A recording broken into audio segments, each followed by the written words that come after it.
दोस्तों, welcome back to my channel. आज मैं लाई हूँ आपके लिए UP triple SC PET practice set, जो कि पेट का एग्ज़ाम लास्ट अक्टूबर में होने वाला है। तो उसके मैं 15 प्रैक्टिस टेस्ट सेट करवाऊँगी, जो एक बुक का है। तो इस मेरा नाम प्रिया है, मैं करवाऊँगी। और पीआर नॉलेज रिसर्च सेंटर पे आप, एक चैनल है मेरा, इस पर आप देख रहे हैं। अगर आप अभी तक चैनल को सब्सक्राइब नहीं किए हैं, प्लीज़ सब्सक्राइब कर लीजिए और ये टेस्ट करिए। टेस्ट बहुत यूज़फुल होगा। तो सारे जो है यहाँ पर भारतीय इतिहास है, भारतीय राष्ट्रीय आंदोलन है, भूगोल है, अर्थव्यवस्था है, भारतीय संविधान, लोक प्रशासन है, सामान्य विज्ञान है, प्रारंभिक अंकगणित है, हिंदी है, अंग्रेजी, सबका मतलब मिला जुला जो पूरा टेस्ट होता है, पूरा टेस्ट है। 15 सेट है। तो आज मैं पहला टेस्ट कराऊंगी। तो चलिए स्टार्ट करते हैं बिना टाइम वेस्ट किए हुए हैं। ठीक है, तो ठीक है। तो ये टेस्ट है, प्रैक्टिस सेट 1 है। तो पहले हिस्ट्री का ही क्वेश्चन से स्टार्ट हो गया। एनीवे, इससे हम लोग स्टार्ट करते हैं टेस्ट। तो पहला क्वेश्चन है, एक मिनट पे ले लेते हैं। मध्ययुगीन भारत में सर्वप्रथम रुपया नामक सिक्का किस शासक ने निर्गत किया था? तो पहला ऑप्शन है हुमायूं, अकबर, जहांगीर, शेरशाह। तो किसने किया था? तो ये किया था शेरशाह ने। तो शेरशाह का शासनकाल जो है, भारतीय मुद्रा के इतिहास परीक्षण का काल क्या था? उसने मिश्रित धातु के सिक्के बंद कर दिए थे तथा शुद्ध सोना, चांदी, तांबे के सिक्कों का प्रचलन किया था, जिनकी तौल एवं आकार निश्चित था। और उसके चांदी के रुपए की तौल 180 ग्राम थी और 173 थी। तो अभी पता चल गया कब किया था इसने। तो अगला है, महमूद गजनवी का दरबारी इतिहासकार कौन था? तो महमूद गजनवी का दरबारी इतिहासकार कौन था? हसन निजामी था, उतबी था, फिरदौसी था, चंद्रबरदई था। तो ये था उतबी।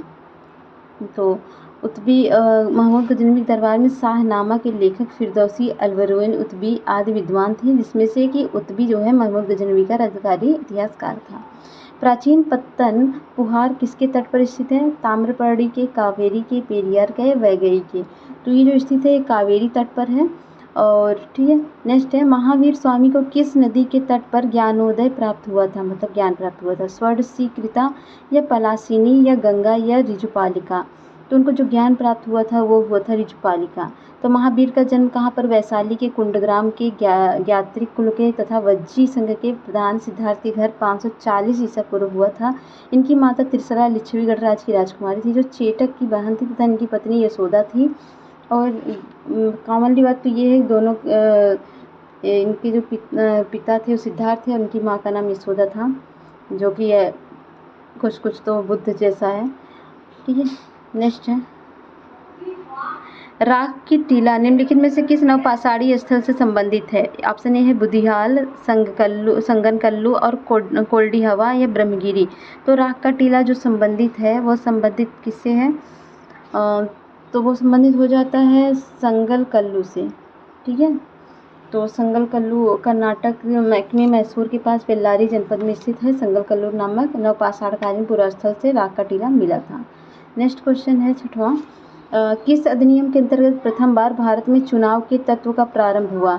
तो ऑप्शन ए है भारतीय परिषद अधिनियम 1861 या भारतीय परिषद अधिनियम 1892 या भारत सरकार अधिनियम 1909 या भारत सरकार अधिनियम 1919। तो किस अधिनियम का तो प्रथम बार भारत में चुनाव का प्रारंभ किस में से हुआ था? तो वो हुआ था आपका ऑप्शन भारतीय परिषद 1892 में। नेक्स्ट है, गांधी जी के नमक सत्याग्रह का एकमात्र उद्देश्य क्या था? तो नमक के कानून को निरस्त करना, सरकार की सत्ता की कटौती करना, या आम लोगों के लिए आर्थिक राहत या फिर भारत के लिए पूर्ण स्वराज। तो इसका जो आंसर हो जाएगा वो हो जाएगा, ये तो पढ़ा होगा कई बार, लेकिन बता देती हूँ, नमक के कानून को निरस्त करना था। इंडियन होम रूल सोसाइटी स्थापित हुई थी, बहुत ही क्वेश्चन कॉमनली है, 1900 ईस्वी में या 1901 में, 1902 में या 1905 में। तो इंडियन होम रूल सोसाइटी की जो स्थापना हुई थी वह हुई थी 1905 में। तो फरवरी 1905 में लंदन में श्याम जी जो कृष्ण वर्मा जो थे, श्याम जी कृष्ण वर्मा, उन्होंने इंडियन होम रूल सोसाइटी की स्थापना की, जिसे इंडिया हाउस के नाम से भी जाना जाता है। नेक्स्ट क्वेश्चन अगला है, किस कांग्रेस अधिवेशन ने 1905 में बंगाल में स्वदेशी तथा बहिष्कार आंदोलन संचालन का समर्थन किया? ऑप्शन ए कलकत्ता, बेलगाम, कराची, बनारस। तो किसने किया था? ये किया था बनारस। ठीक है, बनारस। निम्नलिखित में से किसने लक्ष्मीबाई के पति की मृत्यु के उपरांत उनके दत्तक पुत्र को उत्तराधिकार से वंचित किया तथा बाद में राज्य को अपने कब्जे में ले लिया? तो ये काम किसका था? तो ऑफकोर्स अंग्रेजों में से किसका था? लॉर्ड कैनिंग था, या लॉर्ड विलियम बेंटिक का था, या लॉर्ड डलहौजी का था, या लॉर्ड वेलेस्ली का था? तो वो जो था वो महान क्रूर दुष्ट आत्मा, सॉरी अगर बुरा लगे तो वैसे बोलना भी चाहिए, वो कौन था? वो था लॉर्ड डलहौजी। एशिया की सबसे लंबी नदी कौन सी है? सिंधु है, ब्रह्मपुत्र है, यांगसी है, या हुआंग है? तो कौन सी नदी है? वो हो जाएगी यांगसी। यांगसी कहाँ पर है? चाइना। ठीक है। 12वां है, बृहद ज्वार आता है कब? जब सूर्य तथा चंद्रमा एक सीधी रेखा में होते हैं, जब सूर्य तथा चंद्रमा समकोण बनाते हैं, जब तेज हवा चल रही होती है, जब रात बहुत ठंडी होती है। तो ये जो होता है जब सूर्य चंद्रमा एक सीध में आ जाते हैं। भारत में प्रवेश करने वाले पश्चिमी विक्षोभ उत्पन्न कब होते हैं? अरब सागर में होते हैं, उत्पन्न होते हैं कहाँ पे? अरब सागर में, अटलांटिक महासागर में, या भूमध्य सागर में, या हिंद महासागर में? तो ये जो है ये होता है आपके भूमध्य सागर में। भारत अवस्थित है, लोकेटेड है, मतलब कहाँ पे, कितने डिग्री से हैं? 8 डिग्री 4 मिनट दक्षिण से, या 37 डिग्री 36 डिग्री 6 मिनट उत्तर तथा देशांतर 68 डिग्री 7 मिनट पश्चिम से, या 97 डिग्री 25 मिनट पूर्व के मध्य में, या बी है मतलब 8 डिग्री 4 मिनट उत्तर से 37 डिग्री 6 मिनट दक्षिण। मतलब पूरा देख के मैं आंसर बता देती हूँ, कितना पढ़े उल्टा सीधा है। तो ठीक है, ये हो जाएगा आपका ऑप्शन सी। कहाँ पर है? ये उत्तर है पहला। ठीक है, 8 डिग्री 4 मिनट उत्तर है, और 37 डिग्री 6 मिनट भी उत्तर है, तथा देशांतर जो है वो 68 डिग्री 7 पूर्व है, और 97 डिग्री 25 मिनट पूर्व है। तो इस बात का छोटा छोटा पॉइंट होता है, पूरा पश्चिम चेंज कर देता है, ध्यान रखिए। जनगणना 2011 के अनुसार 14 वर्ष से कम आयु वालों की संख्या सकल आबादी की कितनी प्रतिशत है? 29% है, 30% है, 31% है, 32% है? तो ये जो हो जाएगा ये आपका आंसर होगा, ये आपका हो जाएगा 31%। ठीक है, कितना होगा? 31%।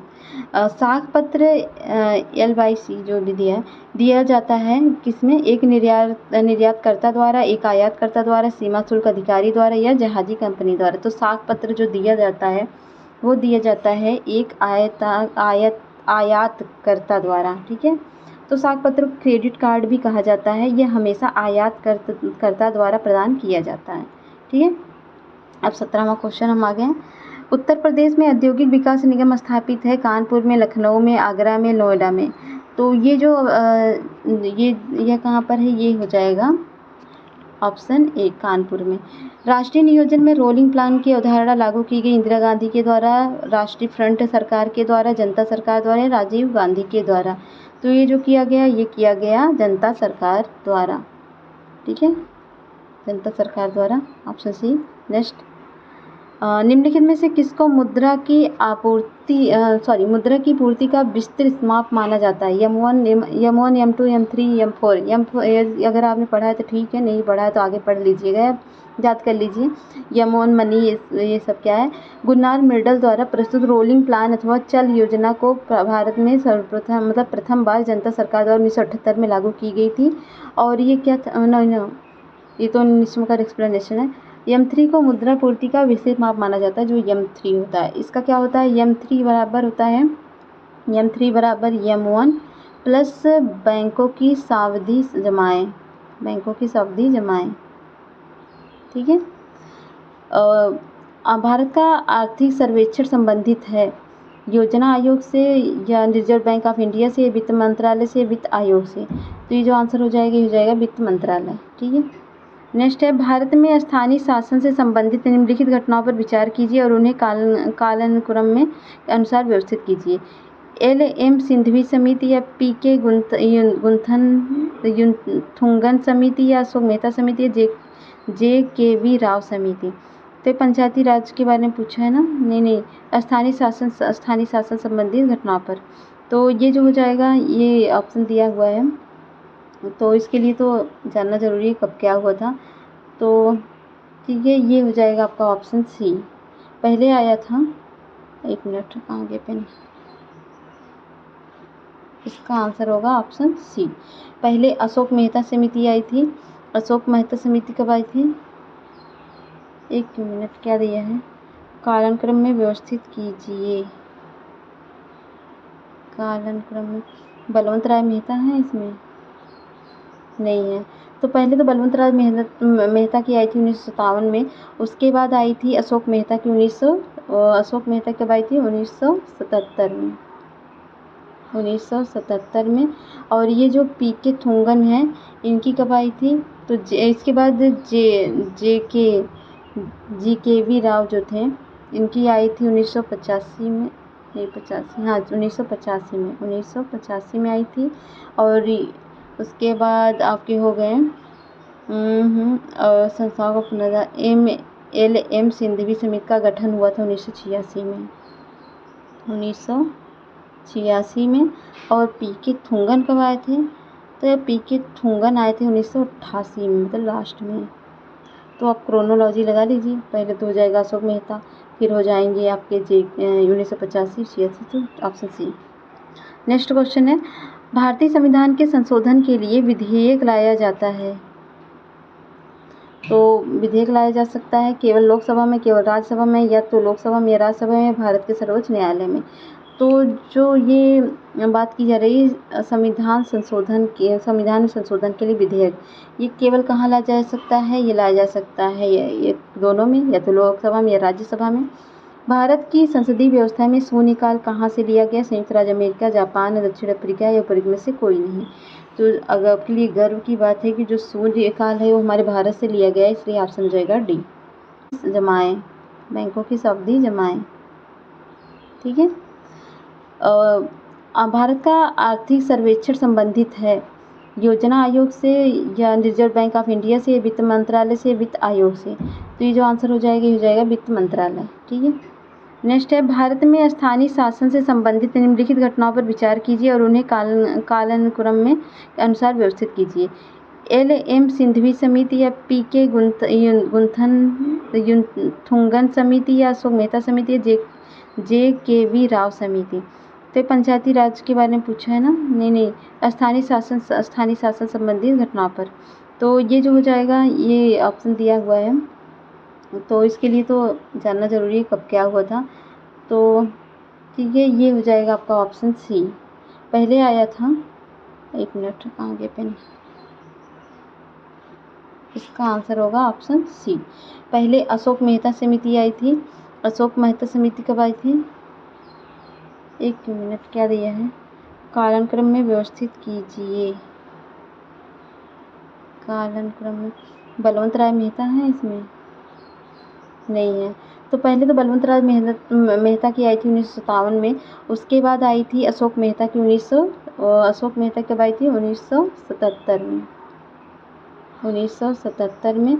और ये जो पीके थुंगन है, इनकी कब आई थी? तो इसके बाद JKV राव जो थे, इनकी आई थी 1985 में। नहीं, 85, हाँ 1985 में आई थी। और उसके बाद आपके हो गए और संस्थाओं का पुनर्गठन LM सिंधवी समिति का गठन हुआ था 1986 में। 1986 में। और पीके थुंगन कब आए थे? तो पीके थुंगन आए थे 1988 में, मतलब लास्ट में। तो आप क्रोनोलॉजी लगा लीजिए, पहले तो हो जाएगा अशोक मेहता, फिर हो जाएंगे आपके 1985, 86, तो ऑप्शन सी। नेक्स्ट क्वेश्चन है, भारतीय संविधान के संशोधन के लिए विधेयक लाया जाता है। तो विधेयक लाया जा सकता है केवल लोकसभा में, केवल राज्यसभा में, या तो लोकसभा में या राज्यसभा में, भारत के सर्वोच्च न्यायालय में। तो जो ये बात की जा रही है संविधान में संशोधन के लिए विधेयक, ये केवल कहाँ लाया जा सकता है? ये लाया जा सकता है ये दोनों में, या तो लोकसभा में या राज्यसभा में। भारत की संसदीय व्यवस्था में शून्यकाल कहाँ से लिया गया? संयुक्त राज्य अमेरिका, जापान, दक्षिण अफ्रीका या ऊपर में से कोई नहीं। तो अगर आपके लिए गर्व की बात है कि जो शून्यकाल है वो हमारे भारत से लिया गया है, इसलिए ऑप्शन हो जाएगा डी। तो ये हो जाएगा संपूर्ण भारत की एकल नागरिकता है ना, संपूर्ण भारत की एकल नागरिकता। नेक्स्ट क्वेश्चन है, भारत में नागरिकता की निम्नलिखित विशेषताओं में से कौन सा सही है? तो राज्य तथा राष्ट्र की दोहरी नागरिकता है, राज्य की एकल नागरिकता है, संपूर्ण भारत की एकल नागरिकता है, या फिर भारत और अन्य देश की दोहरी नागरिकता है। तो इसमें कौन सा सही है? सही ये पूछा है। तो ये हो जाएगा संपूर्ण भारत की एकल नागरिकता है ना, संपूर्ण भारत की एकल नागरिकता है। संविधान सभा की प्रांतीय संविधान समिति का अध्यक्ष कौन था? Doctor B R. अम्बेडकर, पंडित जवाहरलाल नेहरू या डॉक्टर राजेंद्र प्रसाद या सरदार पटेल। तो भारतीय प्रांतीय संविधान समिति के अध्यक्ष जो थे, ये जो थे आपके थे सरदार पटेल, प्रांतीय के ये थे। और हमारे शरीर में रक्त का दाब होता है, जिसे ब्लड प्रेशर रक्त का दाब होता है, वायुमंडलीय दाब से कम, वायुमंडलीय दाब से अधिक, वायुमंडलीय दाब के बराबर, या उपरोक्त में से कोई नहीं। तो इसका जो आंसर हो जाएगा वो हो जाएगा आपका ये बी। ठीक है, वायुमंडलीय दाब से अधिक होता है हमारे रक्त का दाब। ठीक है, नेक्स्ट है जीव विज्ञान का नाम दिया था किसने? अरस्तु ने या लैमार्क ने या डार्विन ने, लिनियस ने। तो जो जीव विज्ञान का नाम था ये दिया गया था किसके द्वारा? ये आपके लैमार्क द्वारा। प्रकृति में सर्वाधिक प्रचुरता से पाए जाने वाला कार्बनिक यौगिक कौन से है? ग्लूकोज है, फ्रक्टोज है, सुक्रोज है, सेलुलोज है। तो इसका आंसर हो जाएगा सेलुलोज। फोटोवोल्टिक सेल संबंधित है सौर ऊर्जा से, नाभिकीय ऊर्जा से, पवन ऊर्जा से, भूतापीय ऊर्जा से। तो ये जो संबंधित है ये हो जाता है सौर ऊर्जा से। नेक्स्ट क्वेश्चन, प्रकाश वर्ष की इकाई किसकी इकाई है? तो प्रकाश वर्ष जो है ऑब्वियसली किसकी इकाई होगी? खगोलीय दूरियों की इकाई होगी। ठीक है, और 2 अंकों वाली संख्या में 18 जोड़ने पर उस संख्या के अंक आपस में बदल जाते हैं। अंकों का गुणनफल 8 है, संख्या ज्ञात कीजिए। तो इसका जो आंसर हो जाएगा, ये तो मैथ है भाई, लगाना पड़ेगा। तो मैं बता देती हूँ जैसे इसको सॉल्व करने का तरीका क्या होगा। माना इकाई आपका जो है, इकाई आपका x हो गया और दहाई आपका y हो गया। ठीक है, तो संख्या कितनी दी है? यहाँ पर दी है 18 जोड़ने पर हो जाती है ना संख्या, अंक में आपस बदल जाते हैं, अंकों का गुणनफल तो 8 है। तो यहाँ पर आप क्या लिखेंगे? 10y मतलब दहाई क्या है? 10y प्लस x हो जाएगा। तो ये हो जाएगा एक्स वाई बराबर, यहाँ पर दिया है 8, आपस में बदल गए तो 8, ये हो गया समीकरण 1। ठीक है, यहाँ पर जगह भी नहीं, मैं सॉल्व कर दूँ। फिर आपका नेक्स्ट जो समीकरण होगा वो 10y हो जाएगा, 10y प्लस x प्लस 18 और बराबर हो जाएगा 10x प्लस y। और 1 मिनट, इसको इरेज भी तो नहीं कर सकते हैं। तो 10y, ये तो आपको दिख भी नहीं रहा होगा, 1 मिनट में फिर से सॉल्व कर देती हूँ कहीं जगह दिख के। ठीक है, इसको मान लीजिए 2 संख्याएं हैं। ठीक है, इकाई संख्या आप मान लेते हैं कि इकाई संख्या x है और दहाई संख्या y है। तो संख्या जो होती दहाई की बात की जा रही थी, तो 10y प्लस x आप लिख दोगे। तो यहाँ पर x y जो दिया है वो दिया है आपका 8, आपस में बदल दिया गया है, तो समीकरण 1 हो गया। ठीक है, फिर आप क्या करेंगे? क्वेश्चन के अनुसार क्या है? 10y हो जाएगा आपका और प्लस x हो जाएगा प्लस 18 हो जाएगा, क्योंकि 18 दिया है ना, 18 जोड़ने पर 18 आप जोड़ दे रहे हैं इसमें, और बराबर ये हो जाएगा 10x प्लस y, है ना। अब आप करेंगे, इसको करेंगे सॉल्व, तो ये हो जाएगा 9x minus 9y equal to हो जाएगा 18। ठीक है, अब x माइनस वाई मतलब 9 कट गया ना, x माइनस वाई अगर आप कर देंगे, ये कितना आ गया आपका? ये हो जाएगा आपका ये मतलब यह हो जाएगा 18 था, तो ये हो जाएगा, ये 9 से काटेंगे आप, इसको काटेंगे, 9 माइनस वाई था ना, तो इसको काटेंगे तो हो जाएगा 2।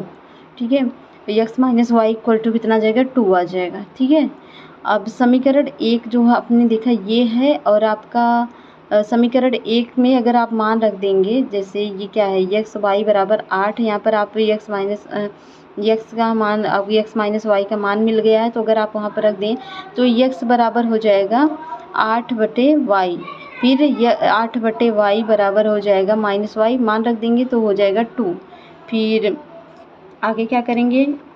काफ़ी बड़ा समीकरण हो गया है, फिर भी कर देते हैं, क्या करेंगे इसका मैं आंसर बता दूँ? नहीं, मान रख देती हूँ मैं, ये आ गया आपका मान। अब इसको कितना मान आया?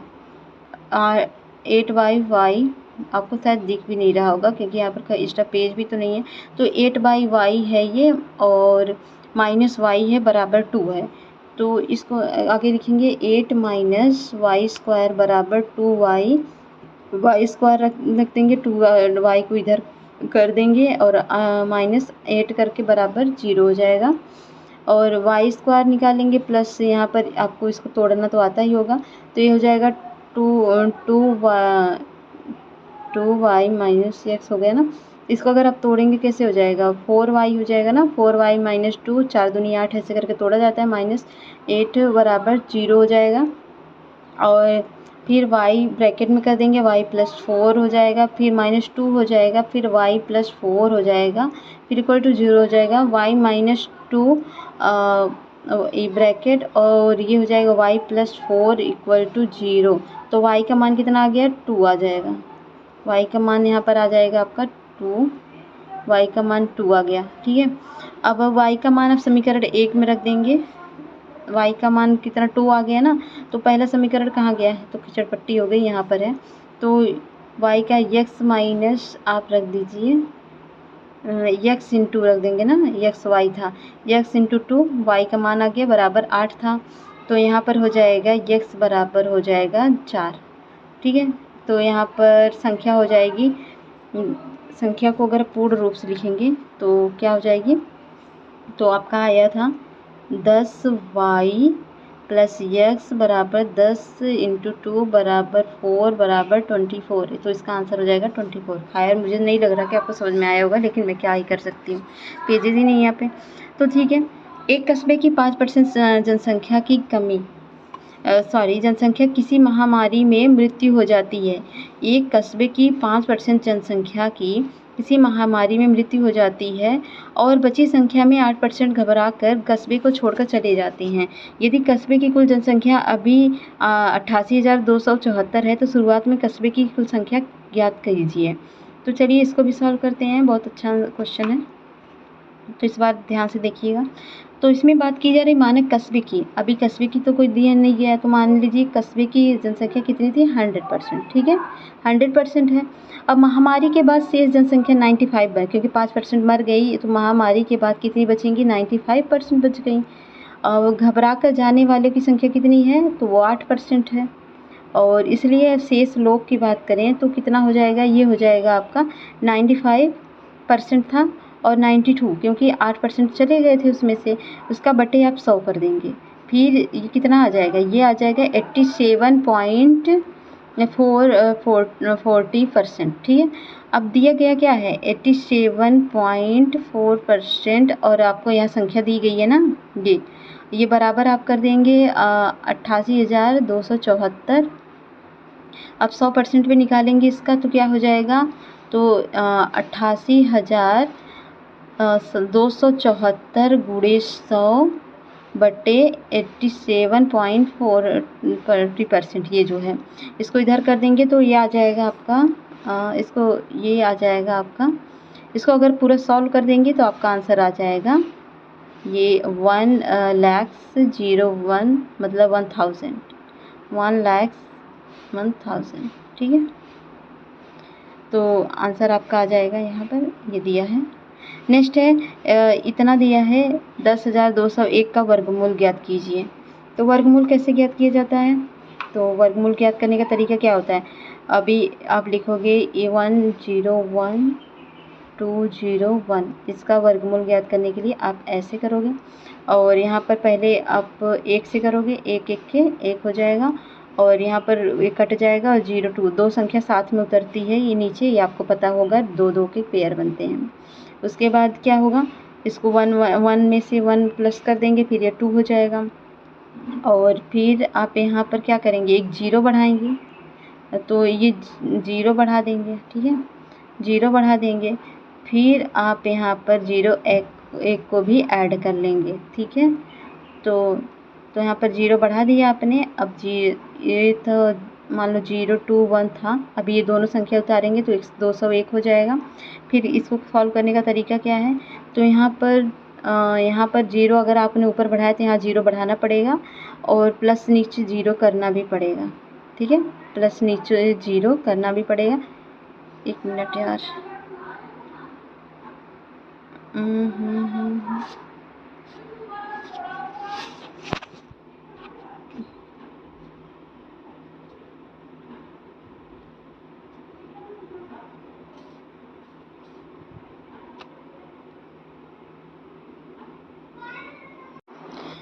तो वर्गमूल निकालने का तरीका क्या हो जाएगा, ये क्वेश्चन में वर्गमूल कितना है इसका, तो ये हो जाएगा आपका 10201 और पहले आप 1 ले जाओगे, एक ये तो मुझे बताना ना पड़े आपको, आई होप आपको आता होगा कैसे निकाला जाता है। तो ये आपको ये जो हो जाएगा ये कट जाएगा और 02 है तो 02 में ये आप 1 + 2 हो जाएगा। यहाँ पर आप 0 बढ़ा दोगे, 1 अंक 2 अंक साथ में फिर से उतर जाएंगे, यहाँ 0 बढ़ा दीजिए, 0 ऐड करिए और इसको ले जाइए, कितना जाएगा, तो 201 हो गया ना, ये 0 का तो मान्य है नहीं, तो 201 ले जाने के लिए आपको क्या करना पड़ेगा, यहाँ पर 1 ऐड करना पड़ेगा, तो 1 ऐड कर दीजिए, फिर आपका हो जाएगा 201 1 के 201, ठीक है, फिर यहाँ पर 1 ऐड कर दीजिए, 202 हो जाएगा इधर, और 201 कट गया तो इसका वर्गमूल हो गया 101, तो ये जाएगा ऑप्शन सी। 3/4, 5/8, 7/12, 15/16 का औसत ज्ञात कीजिए। तो ये औसत वाले सवाल लगाने का तरीका क्या है, तो चलिए इसको भी कर लेते हैं। तो 3/4 आप कैसे लिखोगे, 3/4 मतलब औसत निकालने का, एवरेज निकालने का क्या होता है, आप पदों का योग निकाल लीजिए, पदों की संख्या। तो चलिए पदों का योग निकालते हैं, 3/4 और प्लस 5/8 और 7/12 यहाँ दिया है ना, 7/12 और 15/16 और पूरा पद कितने, 1 2 3 4, तो आप प्लस कर दीजिए और ये जो कैलकुलेट आप सॉल्व करोगे इसको, इसमें पार्टिसिपेट के 4 3 12 क्या हो जाएगा 4, तो ये हो जाएगा, कैसे हो जाएगा,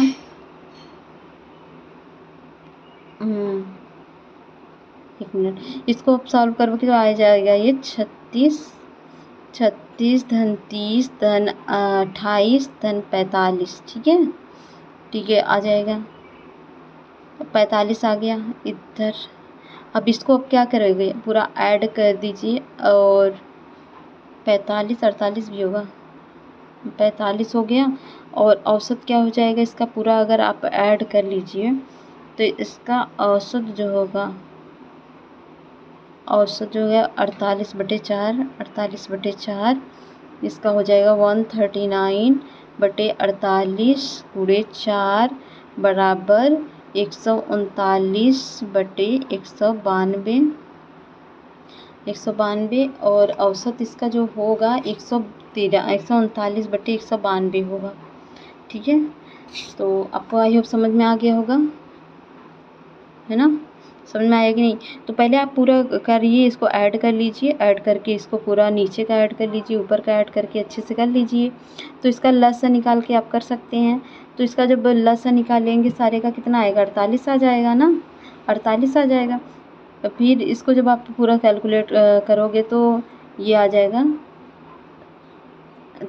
इसको काटोगे तो 12 आ जाएगा, 12 36 आ जाएगा, 36 तरह से आ जाएगा। इसको लसा लेके इसको सॉल्व कर लीजिए, फिर जितना आएगा उसमें 4 का भाग दे दीजिए, फिर जो आंसर आ जाएगा वो आपका आ जाएगा, है ना, ठीक है।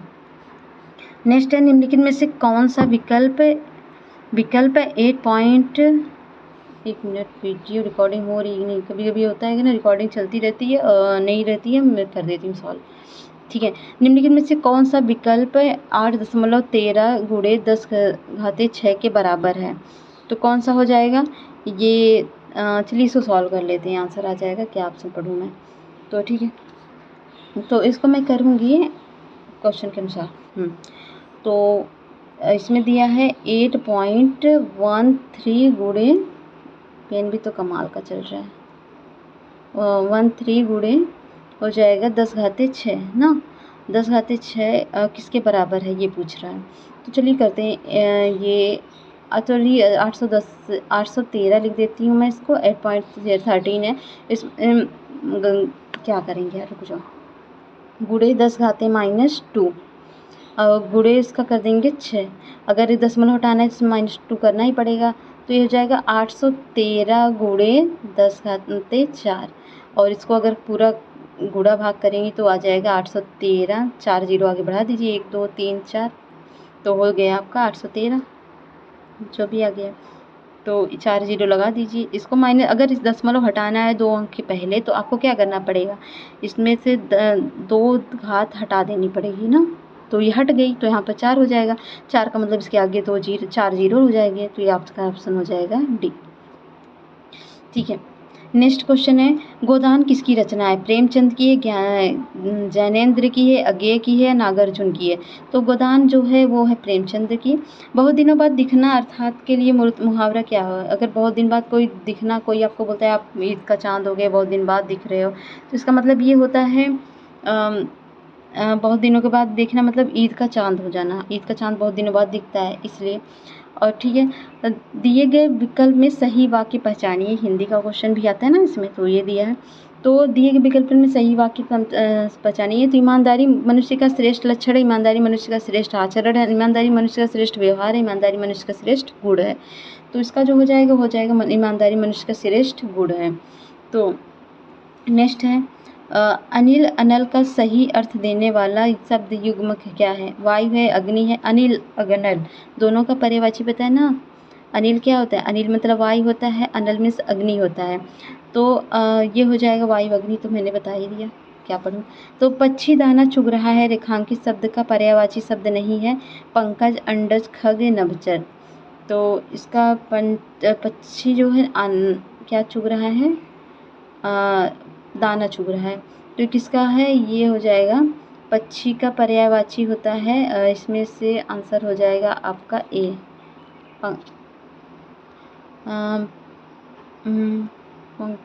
एक कौन सा नहीं है ना? तो अंडज है, खग है, नभचर है, पंकज नहीं है। पंकज किसका है? कमल का है। और read the passage given below and answer the question that follow. तो चलिए इसको भी कर लेते हैं। तो the pre historic man lived thousand, है ना, lived thousands of years ago. Archaeological have dug up artifact and have traveled through dark caves to study about him. They have discovered drawing on walls, skeleton on various other things such as the fossil, hunting tools, bones, etc. These valuable treasures have helped us learn a little more about man. Who was that man? He was the great grandfather and human race. From what we know, we looked nothing like most humans to look today. In fact, some think he looked a little bit like an ape. He was a hairy specimen with thin fingers and long hands that had hair on his back. His skin was dark brown because of sun and beat down on him all day. His jaw was strong and his teeth looked like teeth of a wild animal. They was razor sharp because he had to use them to tear apart tough meat of wild animal like elephant and boars. The man lived in thick forest more than the desert. The world had dense green patches. He ate whatever leaves, plant, fruit could find in the forest. He ate the egg of the bird with sharp sticks and speed at the disposal. He could sometimes catch small animals such as bird and bunnies to eat. He could not cook his food because he was not familiar with fire and had no other source of heat. In the winter, the braved cold and hid warmer caves in the mountains and covered himself in the piles and leaves. He did not have clothes to keep him warm. He did not live in home either. Instead, he and his family moved from cave to cave, stay in hollowed out trees. That man could not read, write, and even speak word like we today. We made sound to warn other men of the danger and communicate with feeling. The great grandfather of humans race was not at all like humans are today. He did not have the skills or knowledge to help him get by. However, he learned to survive and gradually evolved to become the humans that we know today. तो ये तो human का है, जैसे उनका app लोग जो थे। तो which of the items listed below was not food for the pre historic man? तो प्री हिस्टोरिक मैन क्या नहीं खाते थे? तो इसका सिंपल सा आंसर हो जाएगा आपका तो नीचे सूचीबद्ध वस्तुओं में से कौन सा भोजन प्रागैतिहासिक मानव नहीं खा के लिए नहीं था, तो बताइए कौन सा नहीं था। तो of course fossil bunnies, egg, fruit, ये जो नहीं खाते थे वो फॉसिल्स है ना, फॉसिल्स खाने की बात नहीं, यूजेस की बात है, फॉसिल्स का यूज। ठीक है, नीचे दिया गया है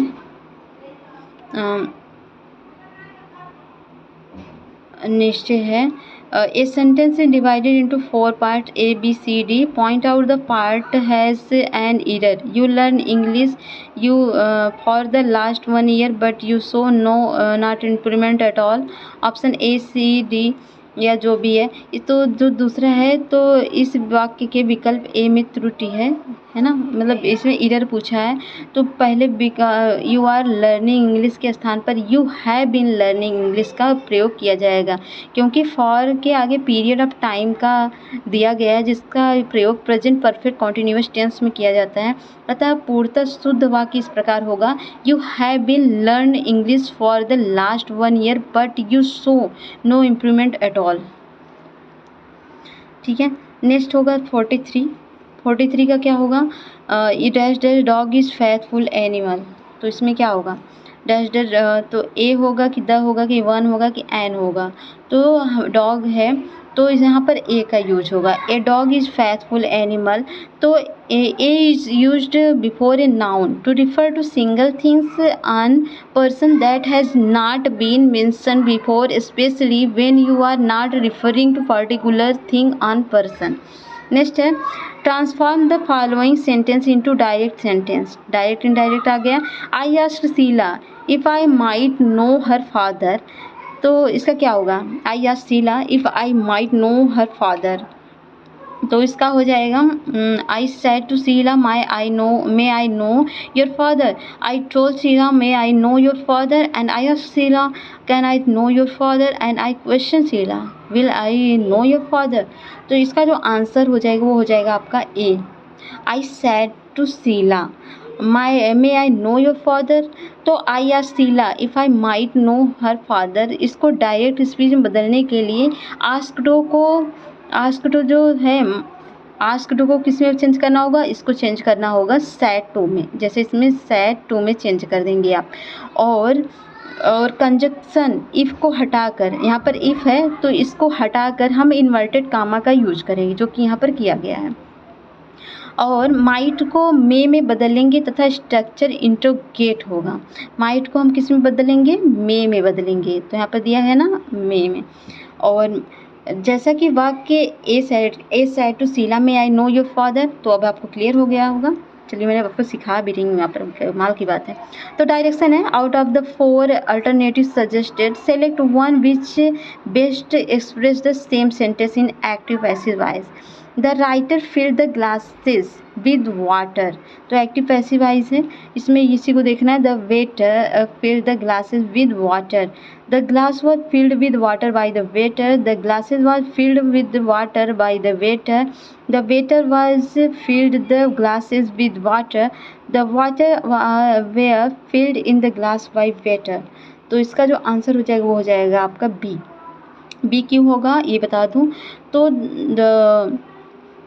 ठीक है, एक्टिव वाइज इसका पैसिव वाइज स्ट्रक्चर क्या होगा, सब्जेक्ट होता है, तो पैसिव वाइज में ये जो है एक्टिव वाइज है, इसको पैसिव वाइज में चेंज करने के लिए आप क्या करोगे, पहले सब्जेक्ट लिखोगे, फिर आप लिखोगे हेल्पिंग वर्ब, जिसका हेल्पिंग वर्ब लिखोगे, फिर आप वर्ड का थर्ड फॉर्म लिखोगे, फिर बाय ऑब्जेक्ट लिखोगे। तो इसके अनुसार अगर आप रखेंगे तो सब्जेक्ट क्या हो जाएगा, द ग्लास, और आपका हेल्पिंग वर्ब हो जाएगा वेयर, है ना, वेयर हो जाएगा, और आपका ये जो हेल्पिंग वर्ब है वर्ब, हेल्पिंग वर्ब के बाद जो वर्ब का सेकेंड थर्ड फॉर्म लगेगा तो फिल्ड हो जाएगा, ऑब्जेक्ट क्या हो गया विद वाटर। तो ठीक है, सिंपल। नेक्स्ट है 1 मार्च 2020 को कौन सा दिन था, वेरी इंटरेस्टिंग। तो 1 मार्च को कौन सा दिन था, 1 मार्च 2020 को कौन सा दिन था, तो यहाँ पर आप 4 से पहले भाग दे दीजिए। चलिए तो 4 से भाग देने पर 505 आएगा ना, 4 पचे 20। अगर 2020 में आप 4 से भाग देंगे तो 4 पचे 20 कट गया, फिर 2 आया, 0 बढ़ाया, फिर 0 आया, फिर 505 आ गया। और 1 मार्च, और मार्च का कोड जो होता है 3 होता है, अगर आपको याद होगा। चलिए मैं कोड एक दिन बता दूंगी, याद करा दूंगी, भी वो टाइम कम है। तो कोड हो जाएगा और 505 हो जाएगा, मार्च का कोड हो जाएगा, माह का मार्च 1 मार्च हो जाएगा, माह का कोड हो जाएगा और 2000 हो जाएगा। तो 2020 आप लिख देंगे, यहाँ पर 505 जो आया उसको लिख दीजिए, और एक जो है 1 तारीख है और मार्च का कोड 3 है, इसको लिख देंगे। तो पूरा ऐड जब आप करोगे तो हो जाएगा 2529। इसमें आप 7 डेज़ का भाग दे देंगे तो आ जाएगा 2 आ जाएगा। तो 2 जो आएगा वो हो जाएगा 2 क्या होता है, 2 जो है रविवार का कोड है, तो 1 मार्च 2020 को रविवार था। ठीक है, आई बात समझ में? नहीं आई? नहीं आएगी तो 2 तारीख को क्या पड़ेगा, वो पड़ेगा रविवार। 1 तारीख को तो पहले ही बता दिया है। 1 मार्च को कौन सा दिन था पूछ रहा है, तो 1 मार्च को ये था, तो 1 मार्च को जो 2 है रविवार का कोड है, तो अतः 1 मार्च को रविवार था। ठीक है, इसको निकालने के बहुत सारे ट्रिक होते हैं। तो यहाँ पर दिया है 6, 7, 8, 5 जो भी दिया है वाटेवर अंक। तो उसके बाद पूछा है यदि उपर्युक्त अनुक्रम का एक फर्स्ट पद और सेकंड पद से थर्ड पद को चौथे पद को साथ बदलता है, इसी तरह वहाँ कितने 8 हैं जो अपने बाएं और साथ ही दाहिने नंबर से विभाजित हैं। ठीक है, तो ऐसा कोई भी 8 नहीं है जो अपने दाएं तथा बाएं नंबर से विभाजित है। आप यहाँ पर देख लीजिए, ये कोई है दाएं बाएं नहीं है इसमें। तो इसका आंसर हो जाएगा इसका आंसर हो जाएगा 0। दिए गए प्रश्नों में विभिन्न तत्वों के मध्य संबंध को दर्शाया गया है। दिए गए कथनों के बाद को निष्कर्ष दिए गए हैं, तो उत्तर चिन्हित कीजिए। ये दिया है इस तरह से बड़ा छोटा करके, तो निष्कर्ष भी दिया है केवल एक का अनुसरण कर रहा है, 2 कर रहा है, तो इसका आंसर हो जाएगा ए। केवल एक अनुसरण कर रहा है, दूसरा नहीं कर रहा है। नेक्स्ट हो जाएगा कथन दिया है, कथन दिया है NASC समिति ने सरकार द्वारा अच्छी बुनियादी सुविधाओं और शिक्षकों की भर्ती को मंजूरी देने के बावजूद गुणवत्ता वाली शिक्षा को लागू करने में विफलता के लिए सरकारी कॉलेज की आलोचना की थी। कार्यवाही के निर्देश क्या हैं? विफलता पर अपना पक्ष रखने के लिए कॉलेजों को एक अवसर दिया जाना चाहिए। कॉलेजों को शिक्षा के उद्देश्य को लागू करने और शिक्षा की गुणवत्ता में सुधार करने के लिए कहा जाना चाहिए। तो क्या करना चाहिए इसमें? तो इसमें जो है, इसमें एक और दोनों करना चाहिए वैसे। तो नेक्स्ट है, यदि किसी कोड भाषा में स्टैंड को ऐसे लिखा गया है, तो कोड भाषा में और टेक्नोलॉजी को ऐसे लिखा गया है, तो टॉलरेंस को उस कोड में क्या लिखा जाए? तो हाँ, सब निकाल लीजिए ना। टी को 4 से रिप्रेजेंट कर रहा है, तो 4 इसमें सिम्स होगा। टी को 4 से रिप्रेजेंट कर रहा है ना, और टी ओ हो गया आपका, ओ यहाँ पर है मतलब यन के बाद, तो ओ जो है 1 2 3 4 5 नंबर पे है, 1 2 3 4 5, तो 5वें नंबर पे आपका 3 है। तो इसका जो आंसर हो जाएगा वो हो जाएगा, नहीं 5 हो जाता है ना, 3 के बाद 5 है, ओ का रिप्रेजेंट कर रहा है। तो आप इसे से कर मिला लीजिए, इसमें से निकल आएगा आपका ऑप्शन सी हो जाएगा। मधुशाला किनकी कृति है? मैथिली शरण गुप्त की, रविंद्रनाथ टैगोर की, हरिवंश राय बच्चन की, या जयशंकर प्रसाद की? तो सब जानते हैं हरिवंश राय बच्चन की। उस्ताद जाकिर हुसैन का संबंध संगीत के किस वाद्य से है? तो जाकिर हुसैन को कौन नहीं जानता है। तो इनका जो संबंध है वो हो जाता है तबला से। ठीक है, तबला से हैं ये। नेक्स्ट है भूक्षरण किसके द्वारा रोका जा सकता है? भूक्षरण मतलब भूक्षरण पक्षी जनसंख्या बढ़ाकर, वन रोपण करके, वनस्पति काटकर, या चराई से? तो सिंपल सी बात है, वन रोपण से। आर्थिक सर्वेक्षण किसके द्वारा प्रकाशित होता है? रिजर्व बैंक ऑफ इंडिया, योजना आयोग, या वित्त मंत्रालय, भारतीय सांख्यिकी संस्थान द्वारा? तो ये जो ये होता है, ये इसका आंसर हो जाएगा आपका सी, वित्त मंत्रालय द्वारा। पणजी किस भारतीय राज्य की राजधानी है? छत्तीसगढ़, गोवा, हिमाचल प्रदेश या झारखंड? तो राजधानी तो आपको याद ही नहीं चाहिए, तो ये हो जाएगी गोवा की। माले डैश डैश किसकी राजधानी है? तो माले जो है माले ये राजधानी है मालदीव की। ये नेक्स्ट क्वेश्चन है 56-57। भारत में राष्ट्रपति अपना कार्यकाल पूरा होने के पहले त्यागपत्र किसको सौंपते हैं? तो वो मुख्य न्यायाधीश को या उपराष्ट्रपति को, प्रधानमंत्री को, लोकसभा अध्यक्ष को। तो ये आंसर हो जाएगा आपका उपराष्ट्रपति को।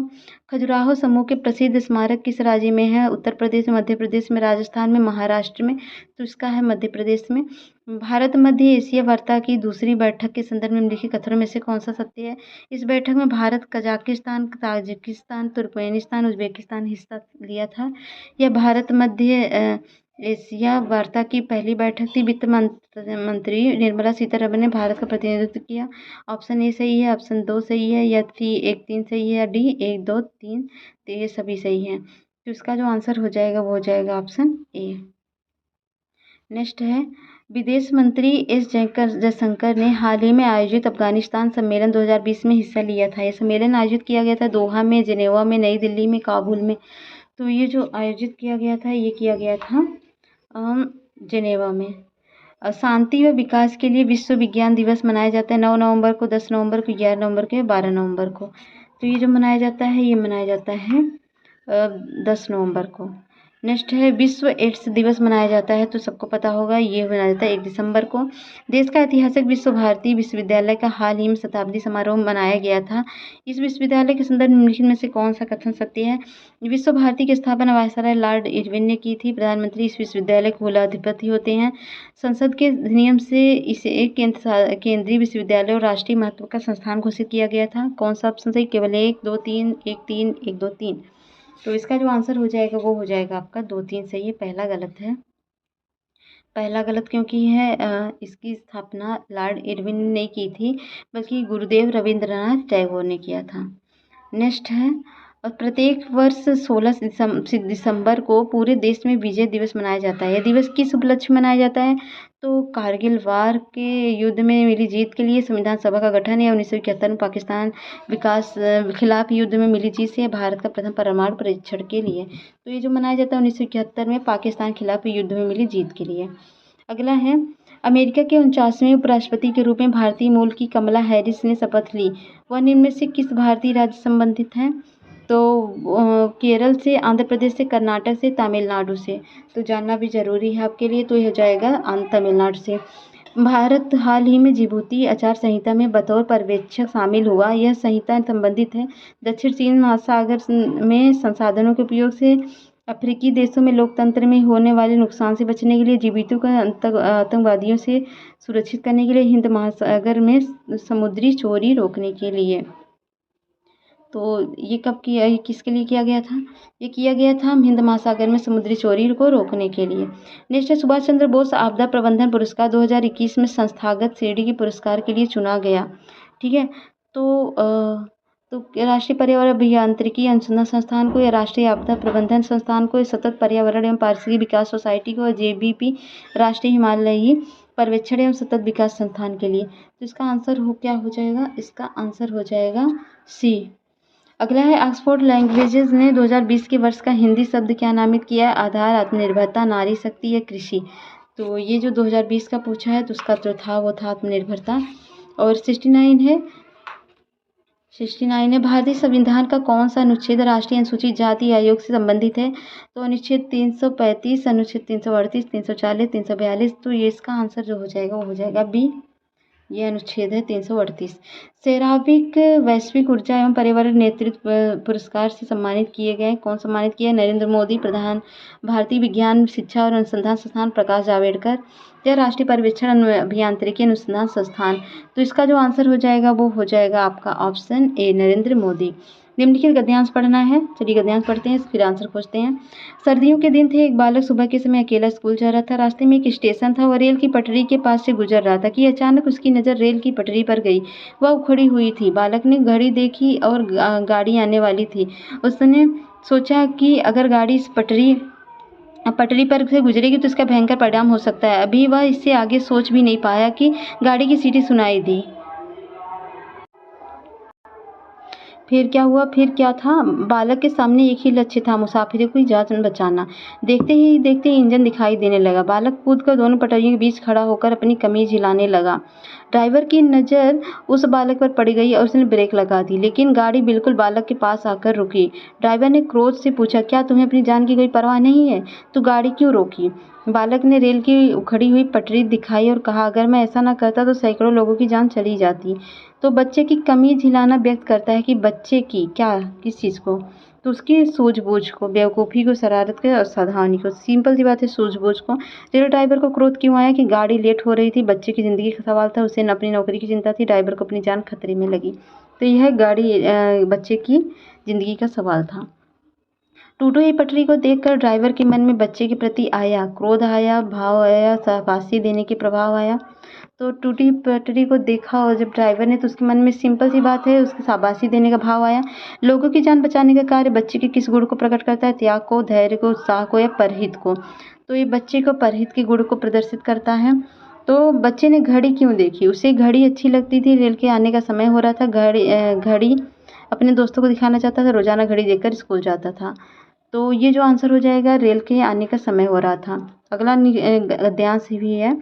तो भारत में स्वाधीनता प्राप्त करने के बाद अनेक क्षेत्रों में महत्वपूर्ण उपलब्धियां प्राप्त की। जब हम स्वतंत्र हुए तो उस समय हमारी स्थिति अच्छी न थी। सरकारी प्रयासों से काफ़ी सुधार हुआ, परंतु अभी भी एक ऐसा क्षेत्र था जिसमें हम अभी तक कुछ विशेष नहीं कर पाए।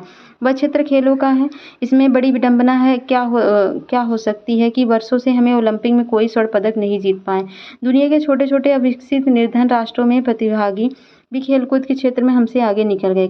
कभी हॉकी का विशेष चैंपियन रहने वाला भारत आज इस क्षेत्र में अपनी प्रतिष्ठा खो चुका है। खेलों के गिरते स्तर के लिए कौन जिम्मेदार है? एक और सरकार की उदासीन दोषपूर्ण सरकारी नीतियां हैं, तो दूसरी ओर विभिन्न खेल संघों की गुटबाजी और खिलाड़ियों के लिए असुविधाओं व प्रशिक्षण का सर्वथा अभाव है। कुछ प्रतियोगिता में भाग लेकर खाली हाथ लौटने पर सभी एक दूसरे को दोषी बताते हैं। कारण चाहे जो भी हो, इतना तय है कि खेलकूद को राष्ट्रीय सम्मान का पर्याय नहीं मानते हैं।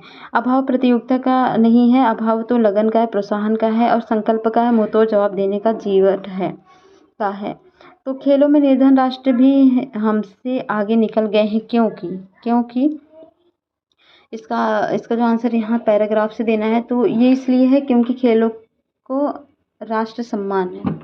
ठीक है, खेलों को राष्ट्र सम्मान वहाँ मिलता है। गद्यांश का उपयुक्त शीर्षक हो सकता है, आपसी गुटबंदी, खेलों का गिरता स्तर, ओलंपिक पदक या राष्ट्रीय प्रतियोगिताएं। तो इसका जो सबसे अच्छा हो जाएगा मेरे हिसाब से, खेलों का गिरता स्तर होगा। खेलों के गिरते स्तर का क्या कारण होगा? दोषपूर्ण नीतियां, संघों की गुटबाजी, सुविधाओं का अभाव, खेलों के लिए राष्ट्रीय सम्मान। तो इसका जो आंसर होगा, खेलों के लिए राष्ट्रीय सम्मान। खेलों पर नकारात्मक प्रभाव पड़ता है खिलाड़ियों को सुविधा देने से, अभ्यास करने से, आपसी गुटबंदी से या खिलाड़ियों को सम्मान देने से। तो किससे प्रभाव पड़ता है? तो ये जो प्रभाव पड़ता है, ये प्रभाव पड़ता है, ऑप्शन हो जाएगा कारण नहीं है ना पूछे, तो ये खेलों के लिए राष्ट्रीय सम्मान से। खेलों पर नकारात्मक प्रभाव पड़ता है खिलाड़ियों को सुविधा देने से, अभ्यास कराने से, आपसी गुटबंदी से, खिलाड़ियों को सम्मान देने पर। तो इस 79 ये जो आपका आंसर हो जाएगा, ये हो जाएगा आपसी गुटबंदी से। गद्यांश के अनुसार राष्ट्र की उपलब्धि में नहीं है शिक्षा, स्वास्थ्य, खेल या कृषि। तो ये जो है खेल की बात हो रही, क्रिकेट की बात करेगा। तो यहाँ पर 81 से 85 निम्नलिखित बार ग्राफ का अध्ययन करें और प्रश्नों का उत्तर दें। बार ग्राफ में वर्ष 1975 से 1987 तक का मुद्रास्फीति की वार्षिक प्रतिशत दर दी गई। तो इसको ग्राफ को देख लीजिए। चलिए क्वेश्चन देखते हैं। वर्ष 1975 को 1987 के बीच तीसरी दुनिया के देशों में मुद्रास्फीति की दर से लगभग कितनी वृद्धि हुई है? 1975 से 1947 के बीच तीसरी दुनिया के बीच कितनी वृद्धि हुई है? तो ठीक है, देखते हैं। 1975 से 1987, 1975 कहाँ है भाई? 1975 ये जो है ब्लैक पट्टी वाला है, और जो ब्लैक है 1987 के है। इसमें पूछा है तीसरी दुनिया के देशों में मुद्रास्फीति की दर लगभग कितनी वृद्धि हुई है? तीसरी दुनिया में मुद्रास्फीति में कितनी वृद्धि हुई है? तो यूएसए में थर्ड वर्ल्ड की बात हो रही है। तो ठीक है, सॉल्व करते हैं। तो थर्ड वर्ड की बात हो रही है। आपका क्वेश्चन नंबर कौन सा है ये? एक मिनट। हाँ, दुनिया के देशों में मुद्रास्फीति, ठीक है। तो ये हो जाएगा 1975 से तीसरी वर्ड के बीच, 1975 से तीसरे वर्ड। तो ठीक है, तो इसमें 36 है ना, 36.2 है, और तीसरे और माइनस हो जाएगा 26 पॉइंट, ये दिया है ना 6, और इसका हो जाएगा 9.6। अब इसका परसेंटेज में वृद्धि कितनी हुई है, तो 9.6 इंटू 100 अपान 26.6, तो 36% होगा, लगभग 36%। तो इसका आंसर हो जाएगा 36%, सही हो जाएगा। नेक्स्ट क्वेश्चन है, मुद्रास्फीति के परिवर्तन की निम्नतम दर इनमें से कहाँ थी? विकसित देशों में, यूके में, विश्व में, तीसरी दुनिया में। तो देख लेते हैं कहाँ पर निम्नतम दर थी। तो ठीक है, तो अगर इसको आप घटा उठा के देखेंगे तो सबसे ज़्यादा जो होगी, ये निम्नतम दर जो है ये 1.4, मतलब 16 और 4 ये जो पहला है वर्ड है, ये देख लीजिए 16 को अगर 14.6 में से घटाएंगे तो सबसे कम आएगा 1.4। तो यहाँ पर पहला ऑप्शन हो जाएगा वर्ड, संसार में, विश्व में, इसका आंसर हो जाएगा सी। तो नेक्स्ट है, विकसित देशों के आंकड़ों की तुलना संयुक्त राज्य अमेरिका के आंकड़ों से करने पर यह निष्कर्ष निकला जाता है कि संयुक्त राष्ट्र अमेरिका का मुद्रास्फीति पर बेहतर नियंत्रण था, विकसित देशों का मुद्रास्फीति पर बेहतर नियंत्रण था। संयुक्त राज्य अमेरिका और विकसित देशों दोनों मुद्रास्फीति दर एक जैसी ही रही, कोई निर्णय नहीं निकाला जा सकता। तो इसका जो आंसर हो जाएगा, ये सबका निकालेंगे आप प्लस करके, तो सबका ऐड करके आप निकालेंगे तो संयुक्त राज्य अमेरिका।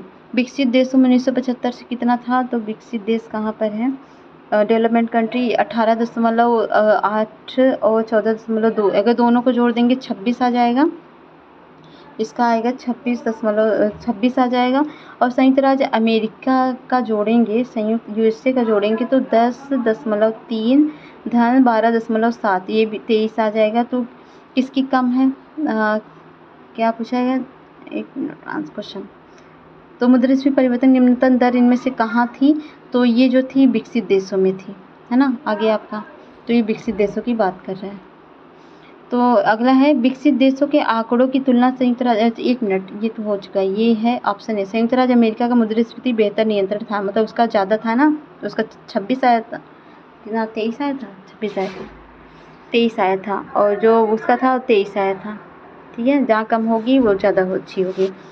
तो 1987 में विश्व की तुलना में तीसरी दुनिया के देशों में मुद्रास्फीति की दर में लगभग कितनी बढ़ोतरी हुई, तो इसकी जो 1987 में विश्व की तुलना में तीसरी दुनिया में देशों में मुद्रास्फीति की दर लगभग कितनी थी, तो 36 आपने जोड़ा था ना, ये थर्ड वर्ग 36 और 26 माइनस किया था तो 20.2 आया था। तो इसका 100% निकालेंगे अपान 16 करके, तो इसका जो आंसर हो जाएगा वो हो जाएगा 126.25, इसका आंसर हो जाएगा 26.25। तो इसका हो जाएगा 126 होगा। नेक्स्ट है, वर्ष 1975-1987 की दुनिया में यूएसए और यूके के बीच मुद्रास्फीति की दर में अनुपात ज्ञात कीजिए। तो दोनों का आप जोड़ लीजिए, जोड़ के अनुपात निकाल लीजिए, तो इसका आंसर हो जाएगा सी, 293 से 362। तो वीडियो काफ़ी लंबा होता जा रहा है, सॉरी। तो 86 से 90 ग्राफ में किसी कंपनी के मासिक आय को दर्शाता है। ग्राफ का अध्ययन कीजिए और निम्नलिखित प्रश्नों के उत्तर दीजिए। तो ये ग्राफ देख लीजिए, सैलरी, एम्प्लॉयमेंट सब कुछ दिया है। प्रत्येक पद पर कितने प्रतिशत राशि खर्च हुए हैं, विविध पद पर कितने राशि खर्च हुए हैं, ये भी आपको बताना है। तो विविध पद पर परसेंटेज कितना है, देखते हैं। विविध पद पर परसेंटेज 15 × 100 हो जाएगा, यहाँ पर हो जाएगा रेफरेंस।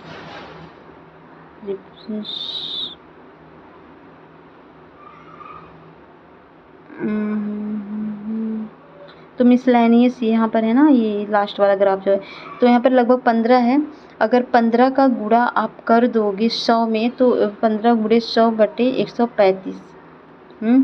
तो इसका जो आंसर आएगा वो आ जाएगा आपका ऑप्शन ए, ये ऑप्शन ए हो जाएगा 7 सही 2/17। ठीक है, नेक्स्ट है जलपान पर राशि कितना भाग खर्च हुआ। तो जलपान पर जो खर्च हुआ देख लेते हैं, जलपान पर कितना खर्च हुआ। तो जलपान ट्रांसपोर्ट हो गया, रिफ्रेशमेंट्स हो गया और एम्प्लॉयमेंट सैलरी। तो जलपान पर खर्च तो हो जाएगा 10 लाख और 135 लाख, है ना। 10 लाख बटे 135, तो वो जो हो जाएगा 135, इस 10 लाख 2/27 हो जाएगा। इसका आंसर हो जाएगा 2/27। कंपनी का कुल मासिक व्यय कितना है। तो कुल मासिक व्यय जो होगा 80 हो जाएगा, 10 हो गया, 20 हो गया, 15 लाख हो गया, सब जोड़ लीजिए। तो मासिक व्यय हो गया 80 का हो गया और 80 लाख हो गया और 10 लाख रेफरेंस का हो गया और 20 लाख ट्रांसपोर्ट का हो गया और इलेक्ट्रिसिटी का 10 लाख हो गया और जो है मिसलेनियस का 15 लाख हो गया। तीन ये सब मिला देंगे आप, तो यही तो 135, जो मैं 135 का कैलकुलेट कर रही थी, ये तीनों मिला करके। हाँ ठीक है, तो आपको शायद कोई कन्फ्यूजन नहीं होगा। तो 135 हो जाएगा, ठीक है। और मासिक आधार पर परिवहन कर्मचारियों के वेतन के बीच मासिक आय पर परिवर्तन और कर्मचारियों के वेतन के बीच अनुपात कितना है। 1:4 है, 4:3 है, 3:4 है। तो ये जो हो जाएगा ये, ठीक है। देखते हैं मासिक आधार पर परिवहन और कर्मचारी। परिवहन कितना है ट्रांसपोर्ट का, ये 20 है और कर्मचारी कितने हैं। कर्मचारी 80 है ना, कर्मचारी ये एम्प्लॉय 80 हैं। तो 20 और 80 का अनुपात कितना होगा। सिंपल सी बात है, 1:4 हो जाएगा। तो अगला नेक्स्ट है 1:4, पहला ऑप्शन सही है। यातायात पर राशि का कितना भाग खर्च हुआ। तो यातायात पे जो खर्च हुआ, यातायात में मतलब 20 था ना, यातायात ट्रांसपोर्ट का 20 था, तो 20 का 135 कर देंगे, तो उसका जो कैलकुलेट करेंगे 4/27 हो जाएगा। तो ये तालिका 3 वर्ष के दौरान 5 अलग अलग कॉलेजों के उत्तीर्ण विद्यार्थियों के प्रतिशत को दर्शाती है। दिया गया प्रत्येक कॉलेज से वर्ष 200 विद्यार्थी पास में बैठते हैं। कॉलेज है ABCDE करके 2015, 16, 17 का दिया है। निम्नलिखित कॉलेज के उत्तीर्ण और छात्रों का औसत पिछले 3 वर्षों से सबसे कम किसमें है। तो ये जो सबसे कम औसत है, तो चलिए औसत पहले निकालते हैं। तो एक का निकालते हैं पहले। तो एक का जो होगा ये 68 हो जाएगा और 68 औसत 68, 72 और 74 प्लस कर देंगे और बटे 3 हो गया ना टोटल, तो 71.33 आ गया। और बी का जो आप ऐड करोगे, इस बी को ऐड करेंगे तो इसका औसत जो होगा, औसत पता है ना, इसको तीनों को ऐड कर लीजिए, 3 और 1, 2, 3 अंक है ना, तो नीचे 3 कर दीजिए, जिसका 70 हो जाएगा। बी का 70 हो जाएगा और सी का 86.66 हो जाएगा और डी का हो जाएगा 95 और ई का जो हो जाएगा वो हो जाएगा 73.33, ठीक है, 33। तो अतः कॉलेज बी के लिए उत्तीर्ण विद्यार्थियों का प्रतिशत न्यूनतम रहा है बी में, है ना। तो बी में कितना था, बी में था आपका 70 था, बी में था 70 और ए में कितना था 71.33, है ना। तो सबसे ज़्यादा बी कम बी में था। अगला नेक्स्ट क्वेश्चन हम करेंगे अब। पिछले वर्ष की तुलना में 2017 में कॉलेज बी से उत्तीर्ण होने वाले विद्यार्थियों की संख्या में वृद्धि कितनी हुई। तो ठीक है, वृद्धि देख लेते हैं। तो अभिष्ट वृद्धि जो है परसेंटेज में निकालेंगे तो ये हो जाएगा 77 माइनस 68/68 और गुणे 100, तो 9/68 गुणे 100/13.23 ऐसे आएगा, 13.23, ठीक है। अगला तो 2017 में कॉलेज बी में उत्तीर्ण होने वाले विद्यार्थियों की संख्या में वृद्धि, तो उत्तीर्ण वाले संख्याएँ वृद्धि जो है 68 है, 77 का है, निकाला है ने, हाँ, बटे 100 कर देंगे, ठीक है। इसका जो आंसर हो जाएगा बी हो जाएगा। अगला क्वेश्चन है 2015 में कॉलेज ई के उत्तीर्ण और अनुत्तीर्ण विद्यार्थियों का अनुपात क्या होगा। 2015 की बात की जा रही है। 2015 में आप देख सकते हैं इसकी ई और ई उत्तीर्ण कॉलेज में ई उत्तीर्ण और अनुत्तीर्ण विद्यार्थी का अनुपात याद करना है। तो उत्तीर्ण कितने हुए हैं 15 में, तो 2015 की बात हो रही भाई। 2015 में कॉलेज में उत्तीर्ण अनुत्तीर्ण विद्यार्थी का अनुपात 72, 72 मतलब 100 में से अगर 72 को माइनस कर देंगे तो कितना आएगा, 28 आएगा। तो 28 और 72 का अनुपात कितना होगा, 28 और 72 का अनुपात, 72 28 लिखोगे ना, 72 28 का अनुपात काटेंगे तो हो जाएगा 18:7। तो ऑप्शन बी। यदि 5 कॉलेज के उत्तीर्ण विद्यार्थियों की संख्या को वरिष्ठ, 1 मिनट क्या हो जाता है यार ये, यदि 5 कॉलेज के उत्तीर्ण विद्यार्थियों का पाई चार्ट दर्शाया जाता है तो कॉलेज सी के उत्तीर्ण विद्यार्थियों को दर्शाने वाले तृतीय खंड का केंद्रीय कोड में क्या होगा। तो इसका जो केंद्रीय कोड हो जाएगा ये हो जाएगा आपका, सारे के सारे ऐड कर लीजिए, ऐड करने के बाद आप इसमें प्लस कर दीजिए और प्लस करके देखिए क्या करना होता है। तो चलिए इसको मैं सॉल्व नहीं कराऊंगी, बहुत बड़ा हो जाएगा, तो इसका मैं आंसर बता दे रही हूँ, ये हो जाएगा आपका सी। वैसे भी बहुत बड़ा हो चुका है ये। नीचे देखिए तालिका में गांव में 2011 से 16 के शिक्षित लोगों तथा कुल जनसंख्या को दर्शाया गया है। 2011 का है, 2012 13 14। तो वर्ष 2012 में कितने % लोग शिक्षित हैं, तो 2012 की बात हो रही तो 814 है और कुल जनसंख्या इतनी है 2012 की। तो ये उसमें आप भाग दे दीजिए, 1 मिनट। तो 2012 में ये हो जाएगा 814 बटे 3072 है ना, ये जो दिया है ये, तो 72 गुणे 100। तो इसको कैलकुलेटर करोगे तो 26.49 आपका आंसर हो जाएगा। ठीक है, अगला क्वेश्चन है वर्ष 2011 की तुलना में 2012 में कुल जनसंख्या में कितने % की वृद्धि हुई है। तो 2011 की तुलना में 2012 का पूछ रहा है, तो 2011 की तुलना में 2012 चलिए निकालते हैं। तो 2011 है, 2012 है, जनसंख्या में वृद्धि, तो ठीक है, जनसंख्या में वृद्धि, तो जनसंख्या में वृद्धि जो हुई है 30/3042 ना, और 30/3042 और गुणे 100 मतलब 0.98 मतलब 1% के नियर अबाउट वृद्धि हुई है। ठीक है, ठीक है। नेक्स्ट क्वेश्चन है तो 30 कहाँ से आया पता है ना, नहीं पता, कहाँ से पता होगा, आप ध्यान से देखेंगे ही नहीं तो माइनस करके ही मिला। अगला है 2011 के, 1 मिनट, 98 का नंबर है। 2014 की तुलना में 2015 में शिक्षित लोगों की संख्या में कितने % की वृद्धि हुई। 2015 की तुलना में 2014 की तुलना में 15 में, तो ये जो हुई है ये 130/1250 कर देंगे आप, 130 2011 2014 15, तो 14 15 देख रहे हो आप, इसमें से माइनस कर दोगे तो आ जाएगा ना 130। तो 130 का बटे क्या कर दीजिए आप, 1250 कर दीजिए, 130/1250 गुणे 100, तो आपका आंसर हो जाएगा 10.4%। ठीक है, वर्ष 2011 में वर्ष 2016 तक शिक्षित लोगों की औसत संख्या क्या है। तो जो शिक्षित लोगों की संख्या है, औसत संख्या पूछ रहा है 11 से वर्ष 2016 तक, मतलब टोटल का आपका निकालना है।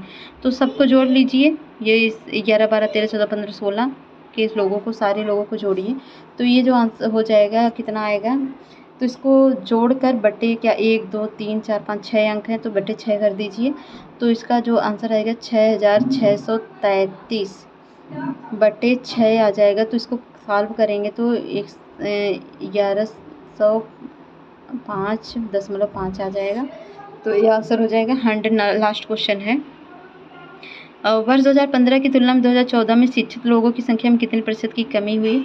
तो 2015-16 के बीच में, तो 1380 से 1560 करेंगे, इसको 1260 सॉरी 1380 से 1260 1250 को माइनस कर देंगे, तो 14 15, तो 1380 माइनस 1250 बटे 1380 गुणे 100, तो हो जाएगा 130/1380 गुणे 100, तो पूरा काट कूट के आ जाएगा 9.42%। तो ठीक है, ये पूरा कंप्लीट होता है पेट का। कैसा लगा आपको टेस्ट बताइएगा जरूर। मिलते हैं नेक्स्ट वीडियो में, तब तक के लिए जय हिंद जय भारत। और जाने से पहले हमारे चैनल को लाइक शेयर सब्सक्राइब करके जरूर जाइए।